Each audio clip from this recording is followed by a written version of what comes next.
আমাদের আজকে প্রাণের দাবি একটাই দাবি, সেটা হলো আমরা নোয়াখালীকে বিভাগ হিসাবে চাই।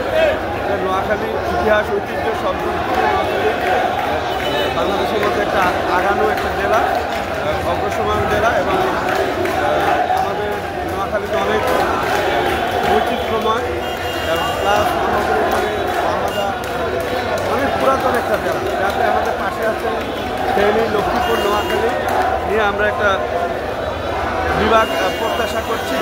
এটা আমাদের সরকারের কাছে আমাদের জোর দাবি। আমাদের এই নোয়াখালীকে বিভাগ হিসাবে যেন সরকার এটাকে অনুমোদন দেয়, আমরা সেই দাবিতে আজকে জাতীয় প্রেস ক্লাবে সমাবেত হয়েছি।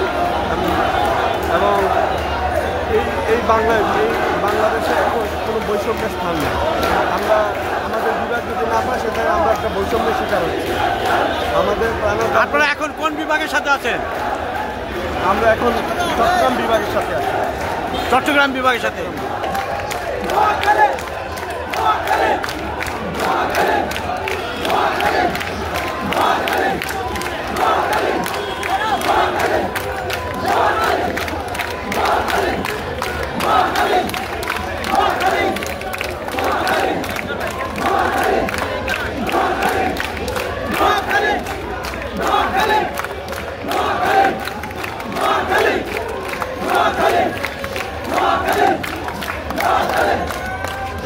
চট্টগ্রাম বিভাগ আপনাদের কাছ থেকে অনেক দূরে হয়ে যায়।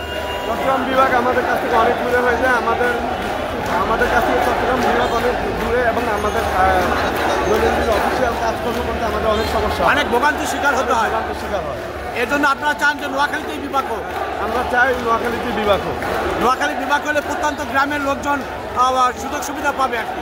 নোয়াখালী বিভাগ হলে প্রত্যন্ত গ্রামের লোক এবং যারা আছে ব্যবসা বাণিজ্য, তার সব কিছুই প্রসারিত হবে এবং মানুষের মধ্যে একটা কর্মচাঞ্চল্য বেড়ে উঠবে। নোয়াখালী তো বাংলাদেশের বৃহত্তর 19টি জেলার একটি জেলা, অন্যান্যগুলো বিভাগ হয়ে গেছে, কিন্তু নোয়াখালী এখনো হয় নাই। এই জন্যই আপনাদের দাবি। নোয়াখালী হয় না, এটা আমাদের জন্য আসলে এটা খুবই দুঃখের বিষয়। আমরা চাই আমাদের নোয়াখালীকে বিভাগ করে দেওয়া হোক। এটা সরকারের কাছে আমাদের জোর দাবি যে আমরা নোয়াখালীকে বিভাগ হিসেবে চাই। ওকে, ধন্যবাদ।